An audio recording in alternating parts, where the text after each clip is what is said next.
हाय, मैं हूँ हरप्रीत। हम बात करने वाले हैं हैंड फ्लैपिंग को लेके।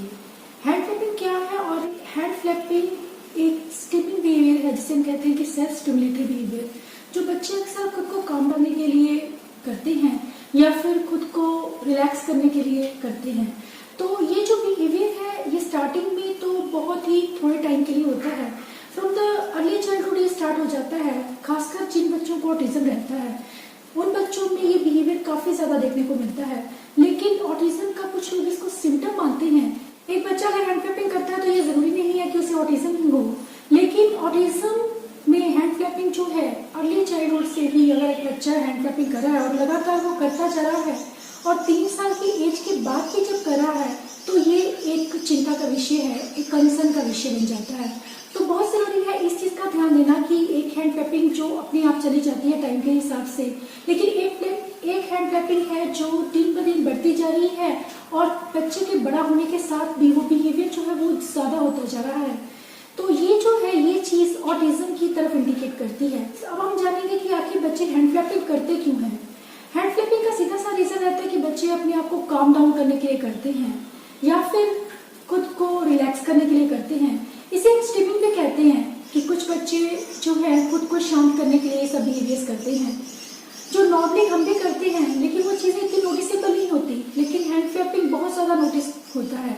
ये ऐसा बिहेवियर है जो अगर कम हो, स्टार्टिंग में बच्चे इसे शुरुआत में कम करते हैं तब हम लोग इतना नोटिस नहीं करते, लेकिन जैसे जैसे बच्चा बड़ा होता जाता है तो ये बिहेवियर नोटिसेबल होता जाता है। तो बहुत जरूरी है कि इसको एक हैबिट बनने से पहले, ये बच्चे की आगे चलकर आदत बन सकती है, तो बहुत जरूरी है हम उसकी हैबिट बनने से पहले इस बिहेवियर को कंट्रोल करें, क्योंकि हैंड फ्लैपिंग एक बहुत ही ज्यादा नोटिसेबल बिहेवियर है। तो हमें इस बिहेवियर को ध्यान देने की जरूरत है कि इसको अगर समय रहते कम किया जाए तो यह कम हो सकता है, क्योंकि टिक्स या दूसरे सीजर्स या ऐसी चीज नहीं है जिसे हम कम नहीं कर सकते। अबाउट 90% तक जो ऐसे बिहेवियर है वो कम हो सकते हैं अगर उन्हें समय पर देखा जाए और उन्हें ट्रीट करने की कोशिश की जाए। तो आज इसी विषय में बात करने वाली हूँ कि हम किस तरह से हैंड फ्लैपिंग को कम कर सकते हैं। Even my child also use to do that. उसका बिहेवियर बचपन में मैं कोई भी उसकी पिक देखती हूँ तो वो फ्लैपिंग कर रहा है।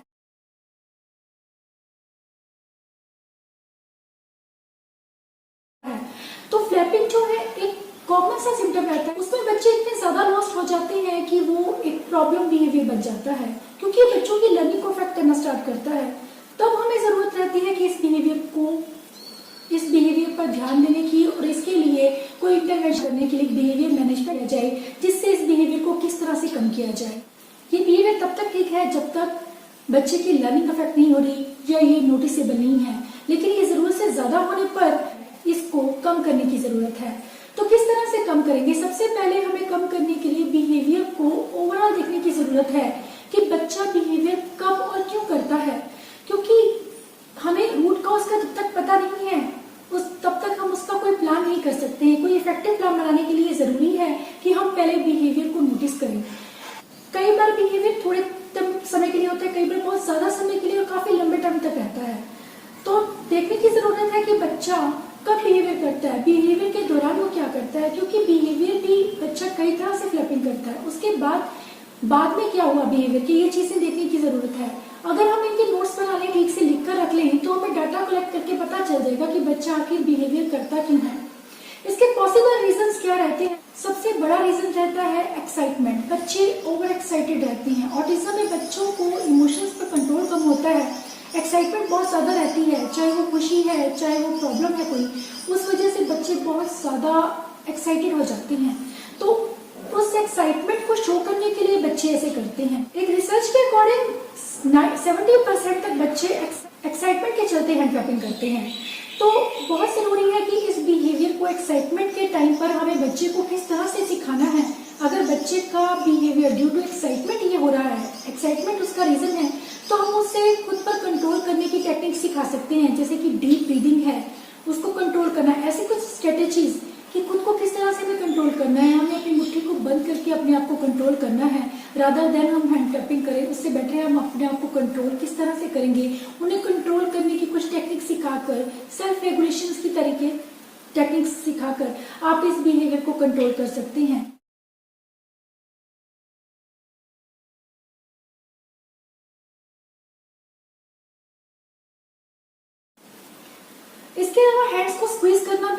अच्छा ऑप्शन रहता है कि बच्चे हैंड स्क्वीज से भी अपने इमोशंस को, जो उनका एक्साइटमेंट है उसको आउटलेट करना, जो अपनी फीलिंग्स को आउटलेट करना, ये चीज जो है बहुत जरूरी रहती है। क्योंकि अगर बच्चे को इमोशन रेगुलेशन करना आ जाता है तो बच्चे हैंड फ्लैपिंग को कम कर देते हैं। तो ऐसी टेक्निक्स का यूज करके हमें कोशिश करनी चाहिए कि अगर बच्चे का रीजन, हैंड फ्लैपिंग का रीजन अगर एक्साइटमेंट है, तो हम सेल्फ रेगुलेशन टेक्निक सिखाकर बच्चे के इस बिहेवियर को कम कर सकते हैं। दूसरी चीज रहती है कि सेंसरी नीड्स। तो बच्चे सेंसरी नीड्स के चलते ये बिहेवियर करते हैं। सेंसरी नीड्स क्या है? जिन बच्चों को एसपीडी रहता है या सेंसरी इश्यूज रहते हैं, आपने देखा होगा कि हैंड फ्लैपिंग में कई तरह की होती है, 3 तरह की होती है। जैसे कि कुछ बच्चे आर्म्स को फ्लैप करते हैं। आर्म्स को फ्लैप करना कि यानी उन्हें प्रोप्रोसेप्टिव या वेस्टिबुलर इश्यूज है। हैंड्स को है बॉडी अवेयरनेस का प्रॉब्लम है। इसके अलावा फिंगर्स को फ्लिक करना, अपनी आईज के पास लाकर उनको देखना, ये एक विजुअल इशू है। तो जब बच्चा क्या करता है ड्यूरिंग दैट बिहेवियर, इस चीज को नोटिस करना बहुत जरूरी है, क्योंकि हम उसके हिसाब से ही उसका इंटरवेंशन प्लान करेंगे। अगर आपको लगता है कि रीजन अगर बच्चा अपनी पूरी आर्म्स को हिलाता है, तब आप उसे कुछ एनिमल वॉक्स हम उन्हें दे सकते हैं, जैसे कि पुशअप्स, जैसे कि बियर वॉक या फिर क्रॉलिंग करना। इसके अलावा पुशअप्स करना, वॉल पुशअप करना, ये सब चीजें जो है ये बच्चे के बिहेवियर को, हैंड फ्लैपिंग को कम करने में काफी हेल्प करती हैं।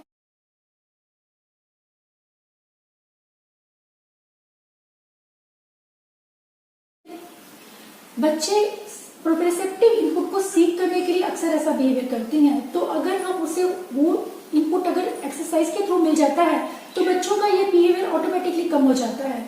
कुछ बच्चे फिंगर्स को प्रेशर, कुछ बच्चों को फिंगर्स पे प्रेशर चाहिए, उनके लिए हम फिंगर प्रेशर का यूज कर सकते हैं।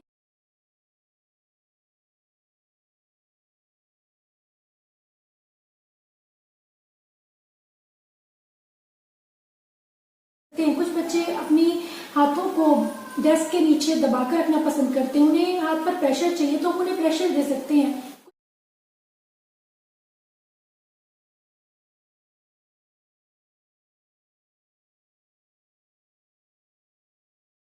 कुछ बच्चों के लिए मसाज काफी हेल्पफुल रहता है बच्चों के बिहेवियर को कम करने में। इसके अलावा फिंगर्स को दबाना, उन्हें एक टेक्निक के साथ में कि प्रेशर ज्यादा भी ना हो कम ना हो, तो उस हिसाब से उन्हें वो प्रेशर देना जितनी उनको जरूरत है, वो भी काफी हेल्पफुल रहता है बच्चों के बिहेवियर, हैंड फ्लैपिंग को कम करने में।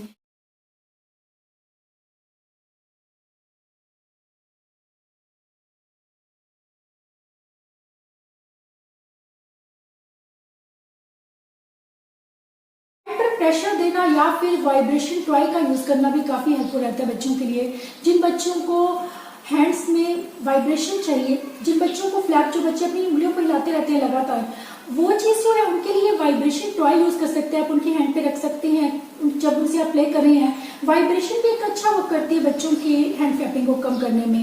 इसके अलावा एक चीज और रहती है कि जिन बच्चों को विजुअल इशू है, जो अपनी फिंगर्स को फ्लिकिंग करके, जो फिंगर्स फ्लिकिंग करते हैं अपनी आईज कॉर्नर के पास लाकर और देखते हैं उन्हें, उनके लिए ऑप्शन है कि आप उन्हें विजुअल लाइट्स दे सकते हैं, उन्हें डार्क रूम दे सकते हैं, उन्हें मूविंग लाइट्स दे सकते हैं, ताकि उनकी ये जो सेंसरी इनपुट है वो उनको मिल सके और वो उन्हें हैंड फ्लैपिंग करने की जरूरत महसूस ना हो।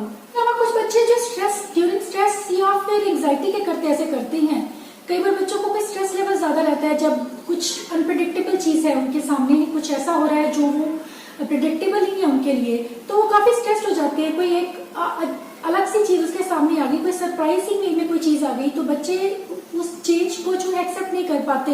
तो उस वक्त पे कुछ बच्चे ऐसा करते हैं। उस टाइम पर हम उन्हें स्ट्रेस बॉल दे सकते हैं ताकि बच्चे खुद को रिलैक्स कर सके, क्योंकि स्ट्रेस बॉल जो है उनके स्ट्रेस लेवल को कम करने में काफी हेल्प करती है।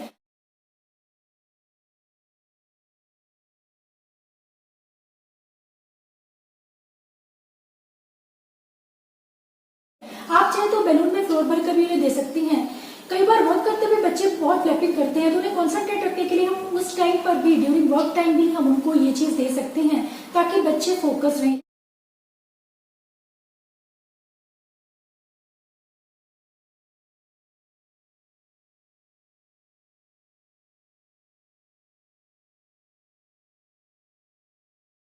लेकिन इतना ध्यान रहे कि वो चीज उसको फोकस रखने में हेल्प करे। इसके अलावा एक और चीज रहती है कि सिटिंग, बच्चा आपका बहुत ज्यादा टायर्ड है, थका हुआ है, तो उस वजह से भी बच्चे ऐसा करते हैं। तो हम उन्हें टायर्ड, जो बच्चे टायर्ड फील करते हैं, उन्हें ब्रेक दे सकते हैं। हम उन्हें ब्रेक लेना सिखा सकते हैं कि आपको ब्रेक रेस्ट करना है तो रेस्ट टाइम दे सकते हैं, ब्रेक दे सकते हैं।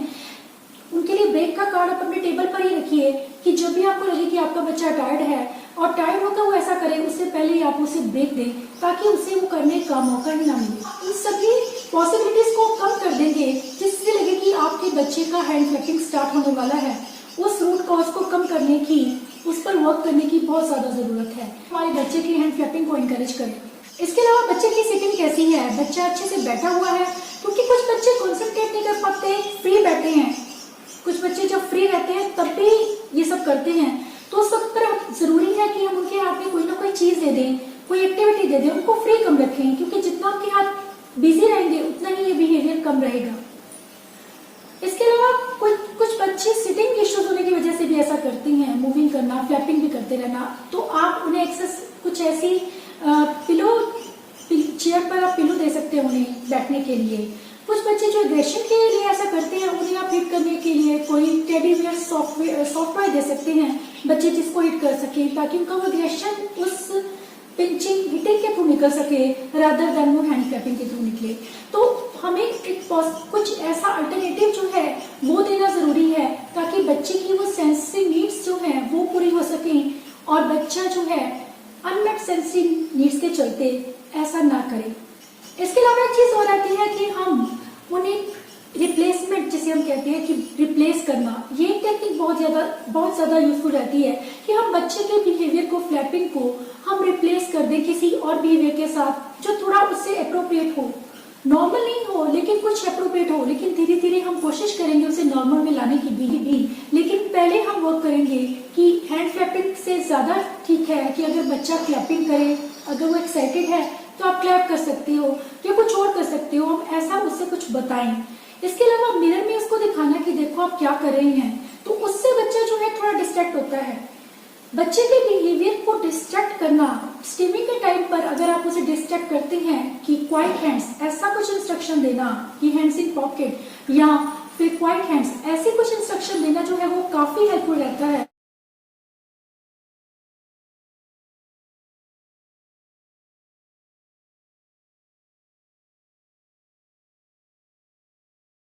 काफी हेल्प करती है जब बच्चा जो आपका फ्लैपिंग कर रहा है तो उस टाइम पर उसको डिस्ट्रैक्ट करना जो है स्टीमिंग के बिहेवियर से डिस्ट्रैक्ट करना काफी ज्यादा हेल्पफुल रहता है बच्चों के बिहेवियर को कम करने में, हैंड फ्लैपिंग को कम करने में। इसके अलावा अगर आपका बच्चा उसे पॉजिटिव रिइंफोर्समेंट जो है, पॉजिटिव रिइंफोर्स करना ना भूले, उसको रिवॉर्ड देना ना भूले। अगर आपका बच्चा सही से बैठा है जब वो फ्लैपिंग कर रहा है, कई बार ऐसा होता है कि हम जो बिहेवियर को ज्यादा देखते हैं बच्चे वही ज्यादा करते हैं। जरूरी है कि हम उस वक्त पर उनको अटेंशन दें जब वो बच्चा बिहेवियर नहीं कर रहा।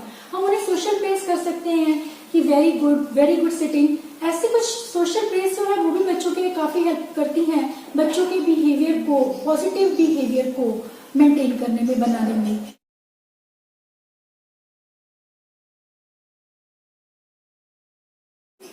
आई होप ये वीडियो आपको हेल्प करेगा आपके बच्चों की हैंड क्लैपिंग को कम करने में।